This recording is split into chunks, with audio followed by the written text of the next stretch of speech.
విషయం పూర్తిగా బయటికి.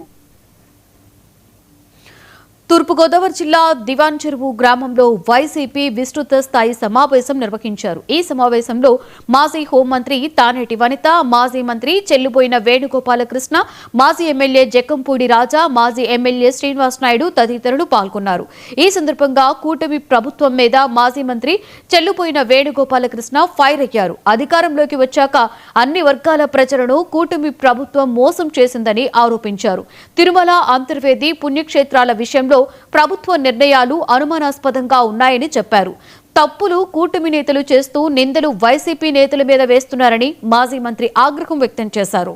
4 సచివాలయాలు ఉంటే 4 సచివాలయాలను కూడా పరిగణలో తీసుకుని కమిటీలు నిర్మాణం చేయాలని వైఎస్ఆర్ కాంగ్రెస్ పార్టీ అధ్యక్షుడు ఇచ్చినటువంటి సూచన తీసుకుని ఫిబ్రవరి 15వ తారీఖు పూర్తిగా కమిటీల నిర్మాణం ముగించాలనే ఉద్దేశంతో విస్తృత స్థాయి సమావేశాన్ని నిర్వహించాం.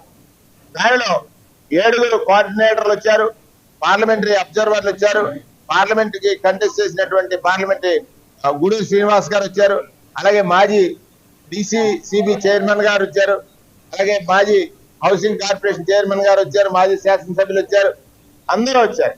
అంటే జిల్లా స్థాయిలో ఉన్న కీలకమైన పదవుల్లో ఉన్న అందరూ కూడా ఈ సమావేశంలో పాల్గొని వారి యొక్క సలహా సూచనలు, అలాగే వారు ఏదైతే పార్టీ నిర్దేశించిందో దానిని అమలు చేయడానికి చిత్తశుద్ధితో చేసినటువంటి ప్రక్రియ ఈరోజు విజయవంతమైంది.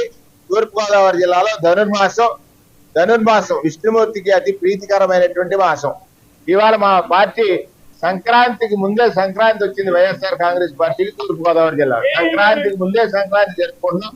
అందరం కలిసి సమిష్టి నాయకత్వంలో సమిష్టిగా ప్రతి అంశం మీద ఎక్కడైనా చిన్న ఆపద వైఎస్ఆర్ కాంగ్రెస్ పార్టీ కార్యకర్తకు వచ్చినా కూడా, చిన్న ఆపద లేదా చిన్న అపకారాన్ని వైఎస్ఆర్ కాంగ్రెస్ పార్టీపై కార్యకర్తపై తలపెట్టినా కూడా తెలుగుదేశం గాని కూటమి నాయకులను గాని ఎదిరించడానికి వైఎస్ఆర్ కాంగ్రెస్ పార్టీలో ఉన్న నాయకత్వం అంతా సిద్ధంగా ఉందనేటువంటి